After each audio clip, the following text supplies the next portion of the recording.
Getting defensive and having your feelings hurt with your intimate partner is really, I'm just going to be bold and blunt here. It's a waste of energy. It's a waste of your life force.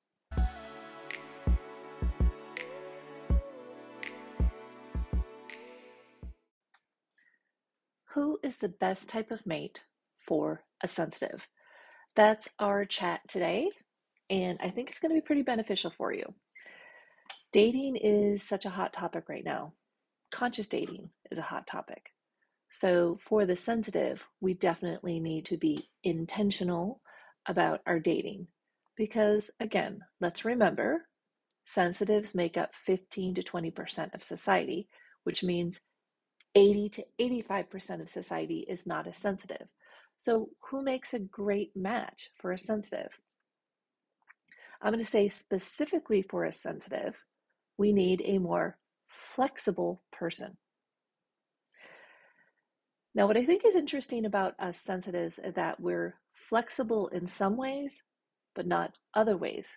We're flexible in our compassion, our love, our acceptance of people, our ability to communicate and share and be understanding. That we're amazing at. And our mates really appreciate that because we're just more in tune, we're more kind and caring because we feel so much typically. So these are great traits for our mate to have from us. Now, what do we need from them?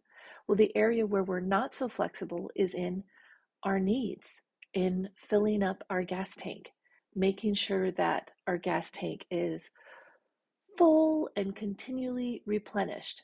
And that can look different for each sensitive, but it can be very similar for many of us sensitives. So for me, especially, sound is a big deal. So I have a hard time if a restaurant, for example, is really loud.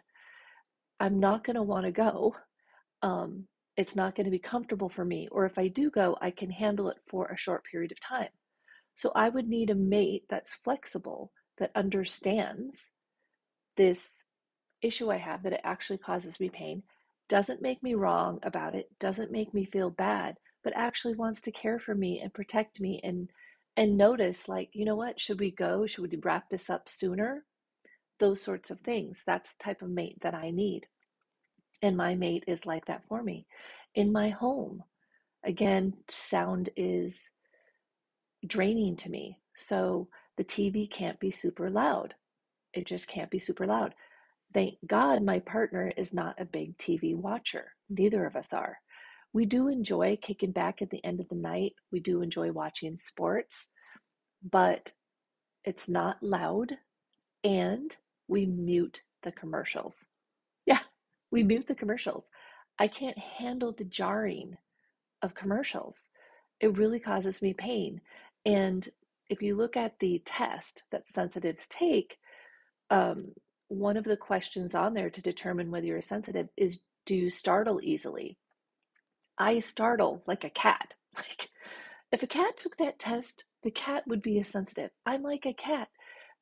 I feel so many things, and my sound is so hypersensitive that those loud noises startle my entire system, which taxes my nervous system. So I need someone that's going to cooperate with me in those ways.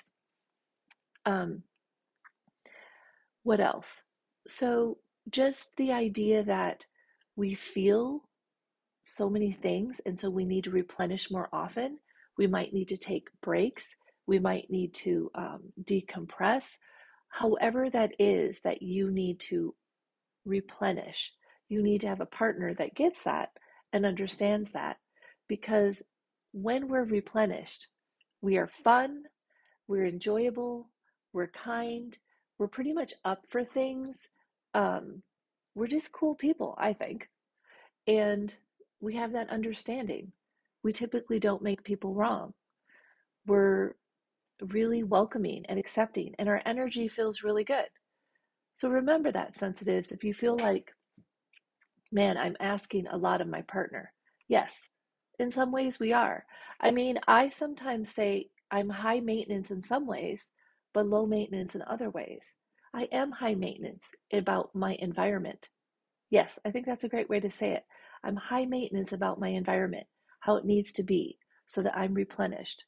My home needs to be like a resort for me. It needs to replenish me. So that means for me that it's um, free of clutter. It's organized. It's clean. It's this beautiful place. It needs to have beauty. It needs to have art.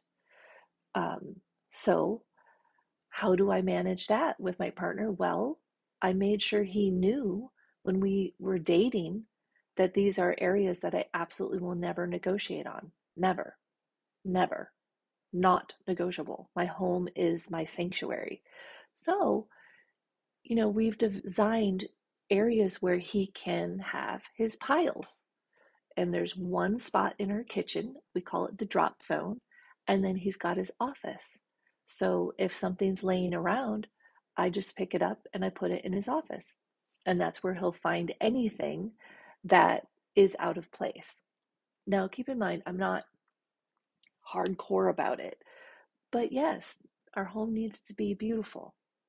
And he agreed to that before we got a house together and moved in together and did life together. So that's another really important element for me.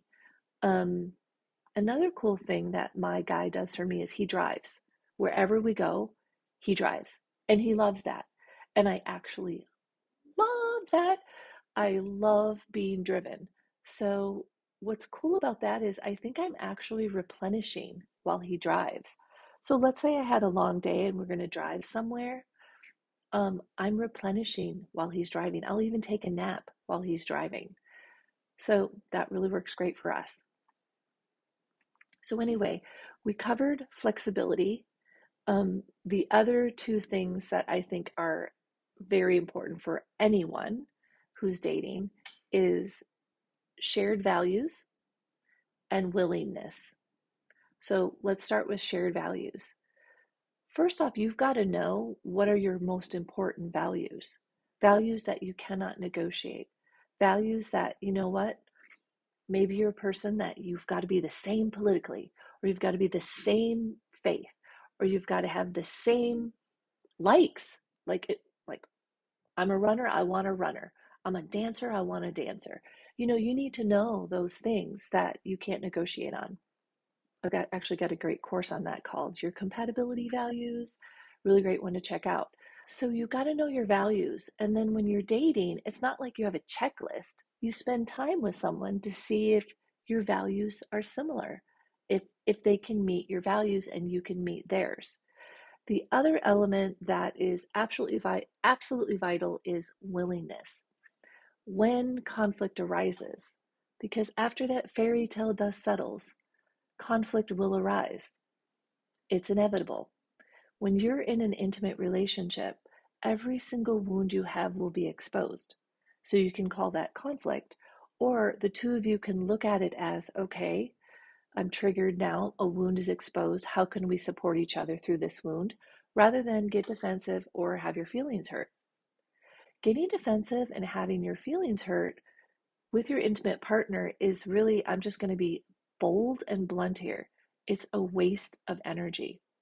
It's a waste of your life force. Easier said than done, yes. But with training, you can retrain your brain.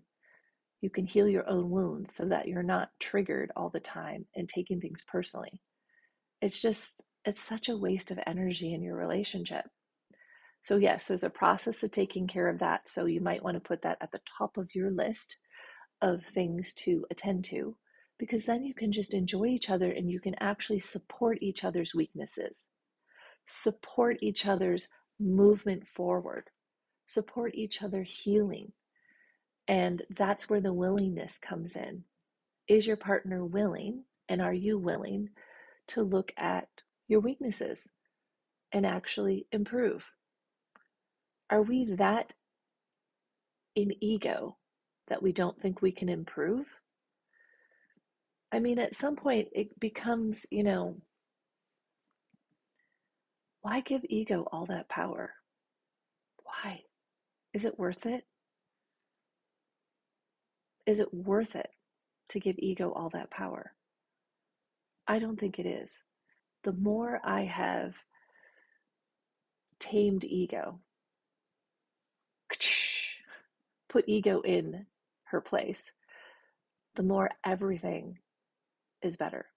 And I live from my heart, not from ego up here with the crazy thoughts that ego has. And there's a process to doing that. It's easy for me to just sit here and say this, right? But there's a process to retraining ego. We can actually have ego part of our team. We can, but the heart must inform the mind.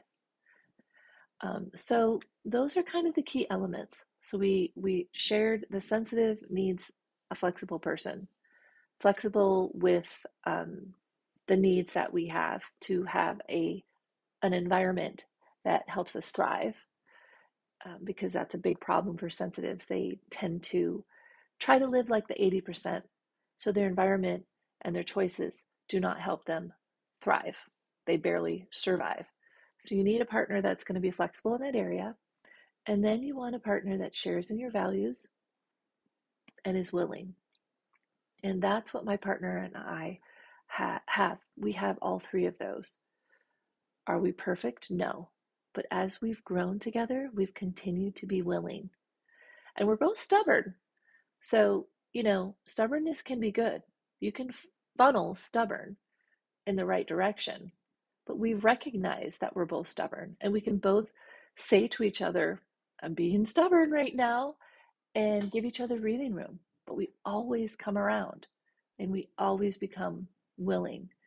And that's been really beautiful for us. And I can feel us becoming really, really tight, really, really close. The beauty of having worked through some of that stuff.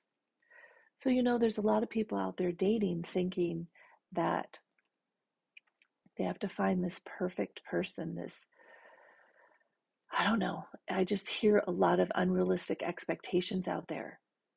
But this can be very confusing for someone who does have a lot of wounds, creating those boundaries and knowing what you can negotiate and not negotiate.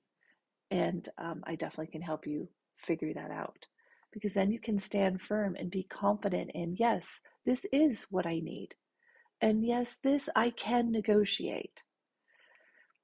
And you know what? People can learn to communicate better. If they're not communicating great, why don't you take my class? Why don't you learn how to communicate better?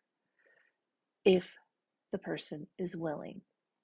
If you've got someone who's unwilling, that's, it's your choice. If you have someone who's unwilling in really key areas, that will not be fun.